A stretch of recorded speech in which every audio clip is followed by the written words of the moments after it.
ایک قوم سبا گزری ہے، ملکہ سبا، قوم سبا۔ اللہ نے اس پوری صورت کے اندر اس قوم کو کتنی نعمتوں سے نوازا تھا، لیکن ان نعمتوں کے بدلوں میں انہوں نے ناشکری کی، شکر گزاری کا معاملہ نہیں رہا۔ اللہ نے بہت ساری نعمتیں دے رکھی تھی ان کو، اللہ نے ایک ایک کر کے ساری نعمتوں کا ذکر کیا، لیکن قوم پر اللہ کا عذاب آ گیا۔ اللہ نے جو نعمتیں ان کو دی تھی اللہ نے چھین لیا ان کو۔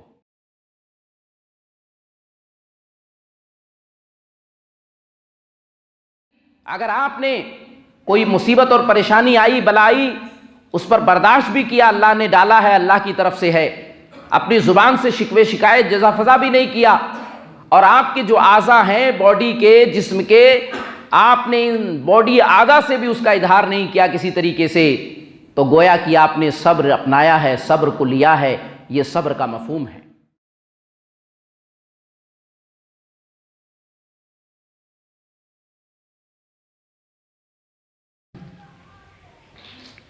حاضرین جمعہ، نوجوان ساتھیوں، پردہ نشین مائیں اور بہنیں، تمام قسم کی حمد و ثنا، تعریف اور توصیف، کبریائی اور بڑائی رب العالمین کے لیے۔ اس کے بعد بے شمار درود و سلام نازل ہو تمام انبیاء کرام پر، خصوصاً آخری نبی سید الانبیاء شفیع المذنبین جناب محمد عربی صلی اللہ علیہ وسلم پر۔ اللہم صلی علی محمد وعلی آل محمد کما صلیت علی ابراہیم وعلی آل ابراہیم انک حمید مجید۔ اللہم بارک علی محمد وعلی آل محمد کما بارکت علی ابراہیم وعلی آل ابراہیم انک حمید مجید۔ خطبہ مسنونہ کے بعد میں نے قرآن کریم سورۃ السبا، سورہ نمبر 34 آیت نمبر 19 آپ کے سامنے تلاوت کی۔ اسی طرح صحیح مسلم کتاب الزہد والرقائق کی 2999 نمبر کی ایک حدیث بھی آپ کے سامنے پیش کی ہے۔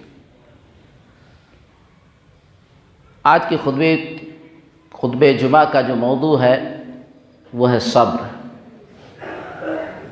ہر انسان جو ایمان والا ہے اس کے ایمان کے دو حصے ہوتے ہیں۔ ایمان کے دو حصے ہمیں کرنے پڑیں گے۔ ایک حصہ ایمان کا شکر ہے اور دوسرا حصہ ایمان کا صبر ہے۔ یہ دو بنیادی چیز ہے۔ اگر ہمارا ایمان انہی دو حصوں کے بیچ میں ہے تو سمجھیے ایمان سلامت ہے، اور اگر ہمارا ایمان شکر بھی نہیں ہے، صبر بھی نہیں ہے، تو سمجھیے آپ کا ایمان گڑبڑ ہے۔ اللہ کی نعمتیں جب ملیں تو شکر گزاری کا معاملہ ہو، اور جب مصیبت اور پریشانی کے، آزمائش کے دن آئیں تو صبر ہونا چاہیے۔ یہی ایمان کے دو حصے ہیں۔ اللہ نے قرآن کریم میں سورہ سبا جو آیت نمبر 19 میں نے خطبہ جمعہ کے بعد تلاوت کی ہے، ایک قوم سبا گزری ہے، ملکہ سبا، قوم سبا۔ اللہ نے اس پوری صورت کے اندر اس قوم کو کتنی نعمتوں سے نوازا تھا، لیکن ان نعمتوں کے بدلوں میں انہوں نے ناشکری کی، شکر گزاری کا معاملہ نہیں رہا۔ اللہ نے بہت ساری نعمتیں دے رکھی تھی ان کو، اللہ نے ایک ایک کر کے ساری نعمتوں کا ذکر کیا، لیکن قوم پر اللہ کا عذاب آ گیا۔ اللہ نے جو نعمتیں ان کو دی تھی اللہ نے چھین لیا ان کو۔ اللہ نے اس آیت کے لاسٹ میں کیا کہا میسج اور پیغام دیتے ہوئے؟ ان فی ذلک لآیات لکل صبار شکور۔ اللہ نے کہا اس قوم سبا کے اندر بہت ساری نشانیاں ہیں۔ کس کے لیے؟ ہر وہ شخص کے لیے جو صبر اور شکر کو اپناتا ہے۔ اللہ نے میسج اور پیغام دیکھیے کس شکل میں دیا کہ انہی کے لیے عبرت ہے، انہی کے لیے میسج اور پیغام ہے جو صبر اور شکر کو اپناتے ہیں۔ پتہ چلا ہمارے ایمان کا دو حصہ ہے، صبر اور شکر، جیسا کہ قرآن کریم نے ہمیں بتا دیا ہے۔ اور جناب محمد عربی صلی اللہ علیہ وسلم کی حدیث آپ دیکھیں تو یہ بات اور زیادہ واضح ہو جاتی ہے، کلیئر ہو جاتی ہے۔ کیسے؟ صحیح مسلم کتاب الزہد والرقائق کی 2999 نمبر کی حدیث ہم دیکھتے ہیں۔ ابو سعید خدری رضی اللہ تعالیٰ عنہ حدیث کے راوی ہے کہتے ہیں اللہ کے نبی صلی اللہ علیہ وسلم نے ارشاد فرمایا عجبا لامر المؤمن، مومن کا معاملہ بڑا عجیب و غریب ہے۔ عجبا لامر المؤمن، اللہ کے نبی نے مومن کا معاملہ کہا بڑا عجیب ہے۔ کیسے بڑا عجیب ہے؟ اللہ کے نبی صلی اللہ علیہ وسلم نے اس کی وضاحت کی۔ عجبا لامر المؤمن ان امرہ کلہ خیر، مومن کا تمام معاملہ خیر ہی کا ہوتا ہے۔ ان امرہ کلہ خیر، مومن کا سارا کام سراپا خیر ہے۔ ولیس لأحد الا للمؤمن، یہ انعام صرف مومن کے لیے ہے۔ مومن کا سارا کام سراپا خیر ہے، یہ انعام و اکرام صرف مومن ہی کے لیے ہے۔ لیس لأحد الا للمؤمن، مومن کے علاوہ کسی کو یہ چیز نہیں ملی ہے۔ پھر اللہ کے نبی صلی اللہ علیہ وسلم نے کہا کیسے اس کا سارا کام خیر کا ہے، سراپا کا ہے؟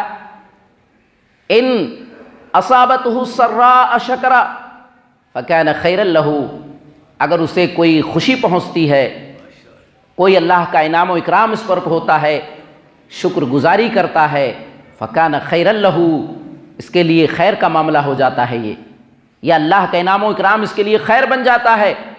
وَإِنْ أَصَابَتْهُ ضَرَّاءَ صَبَرَ، اور اگر اسے کوئی تکلیف پہنچتی ہے، کوئی مصیبت پہنچتی ہے تو وہ صبر کرتا ہے، صبر کرتا ہے، فَكَانَ خَيْرًا لَهُ، تو صبر کرنا اس کے لیے بہتر ہو جاتا ہے۔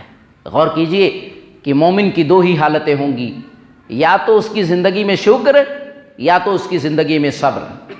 اب صبر کیا ہے، صبر کس کو کہتے ہیں، سب سے پہلے ہم اس کو سمجھیں گے، کیونکہ اللہ نے قرآن میں سب سے پہلے صبر کا ذکر کیا ہے۔ یہ آیت کریمہ جو میں نے آپ کے سامنے پیش کی ہے، سورہ سبا کی آیت نمبر 19، اللہ نے پہلے صبار کا لفظ استعمال کیا ہے۔ صبار کہتے ہیں بہت زیادہ صبر کرنے والا، اسم مبالغہ کا صیغہ ہے، بہت زیادہ مبالغہ، اسم مبالغہ کہتے ہیں کہ بہت زیادہ اس میں مبالغہ پیدا کی، ایک دم سے آخری حد تک پہنچ جائے انسان۔ تو اللہ نے پہلے صبر کا ذکر کیا ہے، اس لیے ہم سب سے پہلے صبر کو جانتے ہیں، انشاءاللہ شکر کو بھی جانیں گے۔ کیوں؟ کیونکہ حالات حاضرہ اگر ہم دیکھیں، اگر ہم اس وقت دیکھیں جس طرح انسان صبر اور شکر کے دامن کو چھوڑ رہا ہے، اس کی وجہ سے ہی ساری پریشانی آ رہی ہے۔ اکثر لوگوں سے پوچھا جائے کہ صبر کسے کہیں گے، تو لوگوں کے ذہن و دماغ میں یہی ہے کہ صبر کہتے ہیں آزمائش آئے تو صبر کر لیجئے۔ حالانکہ صبر کا اتنا مفہوم نہیں ہے، صبر کا اتنا معنی صرف نہیں ہے کہ مصیبت پریشانی آئے تو صبر کی لیجئے۔ صبر کا مفہوم بہت کوشادہ ہے، بہت وسیع ہے۔ آئیے میں صبر کا مطلب پہلے بتاتا ہوں۔ قرآن کریم میں اگر صبر کا لغوی معنی دیکھیں گے، ڈکشنری کے اعتبار سے، لغت کے اعتبار سے اگر صبر کا معنی دیکھیں گے تو صبر کا معنی ہوتا ہے الحبس والقید، روکنا، اپنے آپ کو قید کرنا۔ صبر کا مطلب آپ اپنے آپ کو روک لیجئے، اپنے آپ کو قید کر لیجئے، تو آپ نے صبر کر لیا ہے، یہ لغت کے اعتبار سے ہے۔ اور قرآن کریم میں اس لغت کا معنی استعمال کیا گیا ہے۔ کہاں؟ سورۃ الکہف اٹھائیے، سورۃ الکہف میں اللہ رب العالمین نے ذکر کیا، کہا وَاصْبِرْ نَفْسَكَ مَعَ الَّذِينَ يَدْعُونَ رَبَّهُمْ بِالْغَدَاةِ وَالْعَشِيِّ يُرِيدُونَ وَجْهَهُ۔ آپ ہر جمعہ کو سورہ کہف پڑھتے ہیں، یہ آیت بار بار گزرتی ہوگی۔ وَاصْبِرْ نَفْسَكَ مَعَ الَّذِينَ، اے اللہ کے نبی اپنے آپ کو روک لیجئے۔ یہاں صبر کا معنی نہیں ہے، اگر کوئی ترجمہ کرے وَاصْبِرْ آپ صبر کیجئے، ترجمہ صحیح نہیں ہوگا۔ یہاں لغوی معنی میں استعمال کیا گیا ہے، اے اللہ کے نبی آپ اپنے آپ کو روک لیجئے۔ کن کے ساتھ؟ جو اپنے رب کو صبح شام پکارتے ہیں، یریدون وجہہ، اللہ کی رضا کے لیے پکارتے ہیں۔ تو لغت کے اعتبار سے قرآن کریم میں صبر کا معنی اپنے آپ کو روکنا، اپنے آپ کو قید کرنا۔ اب اصطلاح میں ہم صبر کسے کہیں گے؟ ہم اور آپ جب ایک دوسرے کو کہتے ہیں آپ صبر کیجئے اللہ کے لیے، تو اس کا مفہوم کیا ہوگا، اس کا مطلب کیا ہوگا؟ عموماً ہم کب کہتے ہیں؟ جب کوئی چیز نقصان ہو جاتی ہے، کوئی آزمائش اور پریشانی ہوتی ہے، تو ہم اپنے بھائی سے ملتے وقت کہتے ہیں بھائی صبر کیجئے اللہ کے لیے۔ صبر کا مفہوم کیا ہے، اس کو سمجھیں آپ۔ صبر کا مفہوم ہے، تین چیزیں اس کے اندر شامل ہیں۔ صبر میں تین چیزیں شامل ہیں، ایک آپ کا نفس شامل ہے، ایک آپ کی زبان شامل ہے، ایک آپ کا اعضاء جسم کا باڈی شامل ہے۔ یہ تینوں چیز مل کر کے جب ساتھ دیں گے تب صبر کا مفہوم سمجھ میں آپ کے آئے گا۔ کیا ہے تینوں مفہوم؟ آپ کا نفس، نفس الحبس عن الفزع، اپنے آپ کو بے چینی سے روکنا. صبر کہتے ہیں اپنے نفس کو بے چینی سے روکنا. واللسان عن الشکوى، اپنی زبان کو شکوہ شکایت سے روکنا. اور الحبس الجوارح عن التشدیق، اور اپنے اعضاء کو، جسم کو بے چینی اضطراب سے روکنا. یہ صبر کا مفہوم ہے. صبر کے یہ 3 مفہوم شامل ہے. یعنی آپ پہ کوئی مصیبت اور پریشانی آئی تو اس کا اظہار اپنے آپ پر مت اس طرح کیجیے کہ آدمی سمجھ جائے. زبان سے شکوہ شکایت مت لائیے. اپنے اعضاء سے اس کا اظہار نہیں ہونا چاہیے. اگر آپ نے تینوں طریقے سے اپنے آپ کو روکا تو سمجھ لیجیے آپ نے صبر کو پا لیا. گویا صبر کے مفہوم میں برداشت ہے، شکوہ شکایت بند کرنا ہے، اور اپنے آپ کو بے چینی، اضطراب، مایوسی سے نکالنا ہے. یہ سارے مفہوم صبر کے اندر آتے ہیں.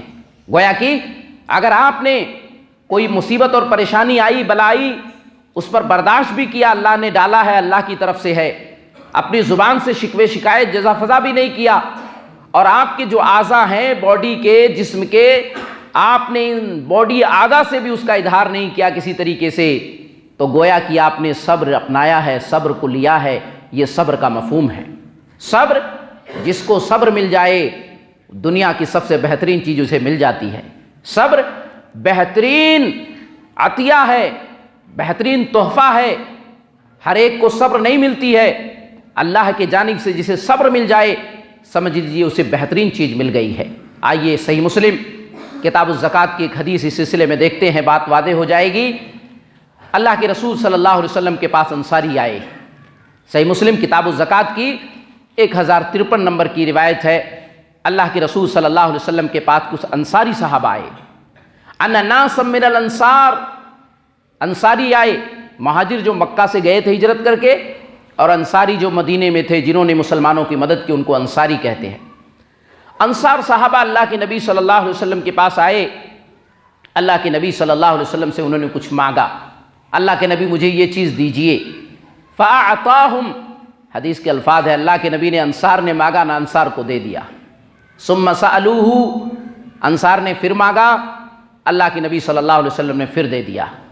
ثُمَّ سَأَلُوهُ، پھر انصار نے مانگا، اللہ کے نبی نے پھر ان کو عطا کر دیا. پھر آپ نے کیا کہا؟ اللہ کے نبی صلی اللہ علیہ وسلم نے کہا سنو میرے صحابہ، کیا تم یہ سمجھتے ہو کہ اللہ نے مجھے کوئی نعمت دی ہے، کوئی مال دیا ہے، میں اسے ذخیرہ کر کے رکھوں گا؟ ذخیرہ کر کے نہیں رکھوں گا. جو کچھ ہے میں تم پر ہی خرچ کروں گا، تمہیں ہی دوں گا. اور سنو، مَن يَسْتَعْفِفْ يُعِفَّهُ اللَّهُ، جو سوال سے بچتا ہے اللہ اسے بچا دیتا ہے. جو سوال سے بچتا ہے اللہ اسے بچا دیتا ہے. وَمَا أُوتِيَ مِنْ خَيْرٍ وَمَا أُوتِيَ أَحَدٌ مِّنْ عَطَاءٍ خَيْرًا أَوْسَعَ مِنَ الصَّبْرِ. اللہ کے نبی صلی اللہ علیہ وسلم نے پھر کہا میرے صحابہ، اگر کسے صبر مل جائے تو سمجھ لو دنیا کی سب سے کوشادہ اور سب سے بہتر عطیہ رب العالمین نے اسے دے دیا ہے. سب سے بہترین چیز اسے مل گئی ہے اگر اللہ کی طرف سے اسے صبر مل جائے. غور کیجئے، اندازہ لگائیے، اس حدیث سے پتہ کیا چلا کہ صبر ایک بہترین تحفہ ہے، ایک بہترین عطیہ ہے، ایک کوشادہ عطیہ ہے جو رب العالمین کی طرف سے ملتا ہے. ہمیں رب العالمین سے مانگنا چاہیے. قرآن کریم میں صبر کی اہمیت پہ آپ دیکھیں گے تو 90 سے زیادہ آیتیں موجود ہیں. 90 سے زیادہ آیتیں صبر کے تعلق سے قرآن کریم میں موجود ہے. آئیے کچھ آیتیں صبر کی اہمیت پر ہم سنتے چلیں تاکہ صبر کے مفہوم کو ہم اچھے طریقے سے سمجھ سکیں. اللہ کے نبی جناب محمد عربی صلی اللہ علیہ وسلم سے زیادہ صبر کرنے والا کون ہو سکتا ہے؟ نبی سب سے زیادہ صبر کرنے والے ہیں. لیکن قرآن کریم اٹھا کے دیکھیں، سورۃ الاحقاف کی آیت نمبر 35 پڑھیں. خود اللہ کے نبی صلی اللہ علیہ وسلم کو اللہ تلقین کر رہا ہے، فاصبر کما صبر اولو العزم من الرسل ولا تستعجل لهم. اے اللہ کے نبی، جیسے اولو العزم پیغمبروں نے بڑے بڑے پیغمبروں نے جیسے صبر کیا، آپ سے پہلے نوح علیہ السلام نے، موسیٰ علیہ السلام نے، ابراہیم علیہ السلام نے، نبیوں نے، بڑے بڑے اولو العزم پیغمبر تھے، انہوں نے صبر کیا، ایسے آپ بھی صبر کیجئے، ایسے بھی آپ صبر کیجئے۔ وَلَا تَسْتَعْجِلْ لَهُمْ، ان کفار کے لیے آپ جلدی مت مچائیے۔ آپ کو پریشان کر رہے ہیں، حیران کر رہے ہیں، آپ کو مجنون، دیوانہ، پاگل کہا جا رہا ہے، آپ کو پتھر مارا جا رہا ہے، طرح طرح کی تکلیفیں آ رہی ہیں، لیکن پہلے نبیوں اور پیغمبروں نے بھی صبر کیا۔ اللہ کے نبی صلی اللہ علیہ وسلم آپ بھی صبر کیجئے۔ دیکھیے، نبی کو صبر کے ذریعے سے نبی کو پیغام یہ دیا جا رہا ہے امت کو کہ جب نبی کو صبر کرنا ضروری ہے تو امت کے لیے صبر کیوں نہیں ہوگا؟ اس لیے اللہ نے امت محمدیہ کے لیے خصوصی طور سے پیغام دیا صبر کے لیے۔ سورہ آل عمران پڑھیے، سورہ نمبر 200، سب سے لاسٹ آیت کریمہ یہی ہے۔ اللہ نے کہا یا ایھا الذین آمنوا اصبروا وصابروا ورابطوا واتقوا اللہ لعلکم تفلحون۔ کہا اے لوگو صبر کرو، صبر کرو، اصبروا، صبر کرو، اور ثابت قدمی اپناؤ، جم جاؤ، صبر بھی کرو اور جم جاؤ۔ ایسا کرو گے، اصبروا وصابروا ورابطوا، صبر بھی کرنا ہے، ثابت قدمی بھی دکھانا ہے، جم بھی جانا ہے، اور صبر کرو گے اللہ رب العالمین آپ کے لیے آسانیاں پیدا کر دے گا، کامیابی مل جائے گی آپ کو۔ غور کیجئے آپ، اللہ ہمیں ایمان والوں کو خطاب کر کے کہہ رہا ہے صبر کرو۔ صبر ایک ایسی چیز ہے، انسان جب صبر کو اپنا لیتا ہے اللہ کا محبوب اور چہیتا بندہ بن جاتا ہے۔ کون نہیں چاہتا میں اللہ کا چہیتا محبوب بندہ بنوں؟ سورہ آل عمران ہی کے اندر اللہ رب العالمین نے کہا واللہ یحب الصابرین، اللہ صبر کرنے والے کو پسند کرتا ہے۔ یحب الصابرین، اللہ صبر کرنے والوں کو، صبر کرنے والوں سے محبت کرتا ہے۔ غور کیجئے، کون نہیں چاہتا کہ میں اللہ کا چہیتا اور محبوب بندہ بن جاؤں؟ اگر آپ کو اللہ کا چہیتا بننا ہے، محبوب بننا ہے، اللہ رب العالمین ہم سے محبت کرنے لگے، یہ جذبہ آپ کے اندر پیدا کرنا ہے، تو صبر ایک صفت ہے جو آپ کو اپنے اندر پیدا کرنی ہوگی۔ قرآن کریم میں صبر کا ذکر نماز کے ساتھ آیا ہے۔ آپ نے کبھی اس نقطے پہ غور کیا؟ سورہ بقرہ میں 2 جگہوں پہ اللہ نے نماز کے ساتھ صبر کا ذکر کیا ہے۔ سورۃ البقرہ اٹھائیے، آیت نمبر 45، آیت نمبر 153، دونوں جگہوں پہ جہاں نماز کا ذکر ہے وہیں صبر کا بھی ذکر ہے۔ اللہ نے کہا وَاسْتَعِينُوا بِالصَّبْرِ وَالصَّلَاةِ وَإِنَّهَا لَكَبِيرَةٌ إِلَّا عَلَى الْخَاشِعِينَ۔ اللہ نے سورہ بقرہ آیت نمبر 45 میں پہلے کہا اے لوگو جب بھی مصیبت اور پریشانی آئے اللہ سے مدد طلب کرو۔ کیسے مدد طلب کرو گے؟ نماز کے ذریعے سے اور صبر کے ذریعے سے۔ اللہ نے نماز کے ساتھ صبر کو ذکر کر کے بتایا۔ جس طرح نماز انسان کے لیے ضروری ہے، جس طرح بندے پہ نماز فرض ہے، ایسے ہی صبر بھی ضروری اور فرض ہے۔ اگر انسان صبر کے دامن کو چھوڑ دے گا تو معاملہ اس کے لیے مشکل ہو جائے گا۔ آگے اللہ نے کہا یا ایھا الذین آمنوا استعینوا بالصبر والصلاۃ ان اللہ مع الصابرین۔ اے وہ لوگو جو ایمان لائے ہو، اللہ سے مدد طلب کرو نماز اور صبر کے ذریعے سے۔ ان اللہ مع الصابرین، صبر ایک ایسی چیز ہے کہ اللہ کی معیت مل جاتی ہے۔ صبر کرنے والے کے ساتھ اللہ ہے۔ غور کیجئے کتنی بڑی اہمیت ہے صبر کی۔ اس آیت کریمہ سے آپ اندازہ لگائے کہ صبر کرنے والوں کے ساتھ اللہ ہے۔ پتہ چلا ہم صبر کریں گے تو اللہ رب العالمین ہماری مصیبتوں اور پریشانیوں کو دور فرما دے گا۔ یہ کتنی بڑی فضیلت ہے۔ صبر کرنے والوں کے بے شمار اجر و ثواب قرآن کریم میں بیان کیا گیا ہے۔ سورہ زمر آیت نمبر 10 میں اللہ نے کیا کہا انما یوفی الصابرون اجرہم بغیر حساب۔ اللہ نے کہا جو صبر کرتے ہیں اتنا ان کو بدلہ دیا جاتا ہے، اتنا بدلہ دیا جاتا ہے بغیر حساب، کوئی لمٹ ہی نہیں ہے، انلمیٹیڈ اجر ان کو دیا جاتا ہے۔ صبر کرنے والوں کا جو بدلہ ہے اس بدلے کو ہم کاؤنٹ نہیں کر سکتے، گن نہیں سکتے، شمار نہیں کر سکتے، یہ رب العالمین فرما رہا ہے۔ غور کیجئے، اسی لیے نبیوں کی زندگی ہم اٹھا کے دیکھیں تو نبیوں کی زندگی صبر سے بھری پڑی تھی۔ نبیوں کی زندگی صبر سے بھری پڑی ہوئی تھی۔ اللہ نے صرف ایک نبی کا ذکر صبر کے نام سے نہیں کیا ہے کہ ایوب علیہ السلام کا ذکر صرف صبر کے لیے آیا ہو، بلکہ اللہ نے سورہ انبیاء آیت نمبر 85 میں، آیت نمبر 85 جو ہے اس کے اندر اللہ نے وَإِسْمَاعِيلَ وَإِدْرِيسَ وَذَا الْكِفْلُ كُلٌّ مِّنَ الصَّابِرِينَ۔ اللہ نے کیا کہا؟ اسماعیل، ادریس، ذا الکفل، اللہ نے کہا یہ ذو الکفل جو ہے کل من الصابرین، یہ سارے کے سارے بندے صبر کرنے والے تھے۔ حضرت ایوب کے بارے میں تو ضرب المثل بن گیا. اتنا صبر کیا انہوں نے، اتنا صبر کیا کہ قیامت تک ان کی مثال دی جائے گی. اور جناب محمد عربی صلی اللہ علیہ وسلم سے پوچھا گیا، اللہ کے نبی سے سوال کیا گیا. ترمذی کی روایت ہے 2389 نمبر کتاب الزہد کی. اللہ کے نبی صلی اللہ علیہ وسلم سب سے زیادہ بلائیں اور مصیبتیں پریشانیاں کن پر آتی ہیں؟ اللہ کے نبی سے سوال کیا گیا، اللہ کے نبی بتائیے سب سے زیادہ بلائیں مصیبتیں کن پر آتی ہیں؟ آپ نے کیا کہا؟ اشد البلاء الانبیاء ثم الامثل ثم الامثل یبتل الرجل بحساب عملہ. اللہ کے نبی نے کہا سب سے زیادہ آزمائشیں نبیوں پر آتی ہیں، بلائیں مصیبتیں سب سے زیادہ نبیوں پر آتی ہیں.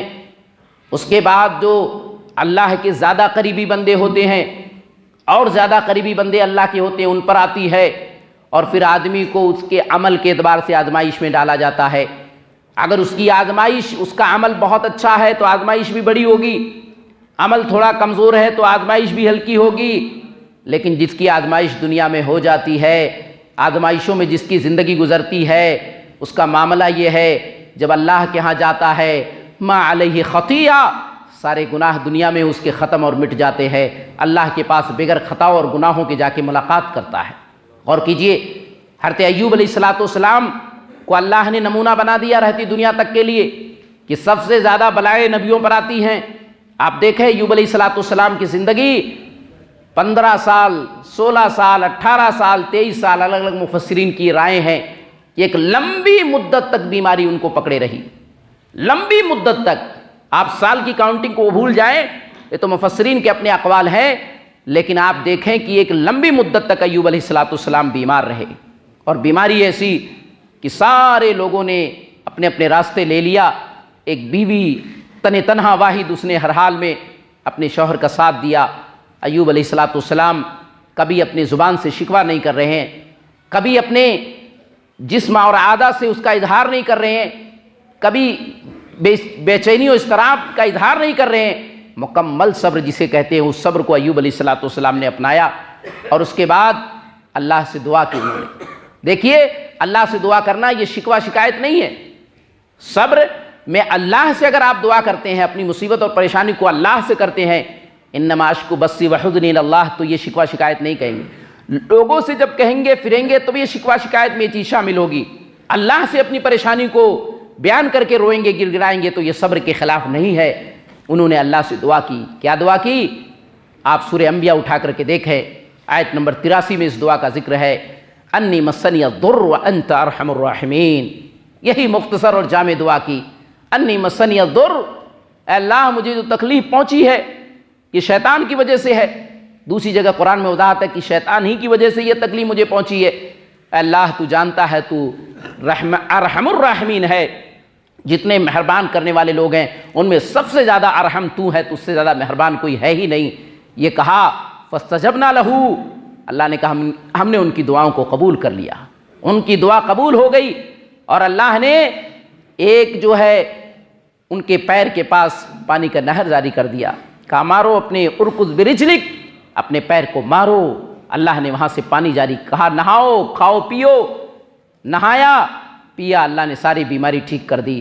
اور اللہ نے اس کے ڈبل اللہ نے ان کو پھر دیا. صحیح بخاری کے اندر ہے، اللہ کے نبی صلی اللہ علیہ وسلم نے ارشاد فرمایا ایوب علیہ السلام ننگے نہا رہے تھے.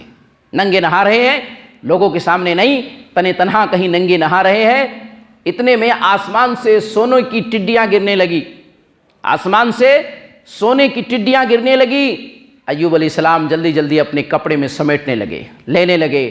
اللہ نے کہا ایوب کیا ہم نے تجھے بے نیاز نہیں کیا ہے اس دولت سے؟ کہ اللہ ضرور تو نے بے نیاز کیا ہے، لیکن یہ تیری رحمت ہے، میں تیری رحمت سے مایوس نہیں ہوں. اے اللہ تیری رحمت کو میں سمیٹ رہا ہوں جو تو دے رہا ہے. اندازہ لگائیے جب انسان صبر کرتا ہے تو صبر کا پھل اللہ رب العالمین کیسے دیتا ہے. قرآن نے یہ نمونہ پیش کر دیا ہے، قرآن نے یہ مثال پیش کر دیا ہے کہ صبر کی اتنی بڑی اہمیت ہے کہ آدمی صبر کرنے کے بعد وہ پھل پاتا ہے، وہ رزلٹ پاتا ہے جس کا اندازہ ہم اور آپ نہیں لگا سکتے ہیں. اس لیے خلاصہ نکلا کہ صبر کی بہت بڑی اہمیت ہے مسلمانوں. قرآن کی آیتیں، یہ حدیثیں جو میں نے آپ کے سامنے پیش کی ہے، ان تمام آیتوں اور حدیثوں سے پتہ کیا چلا؟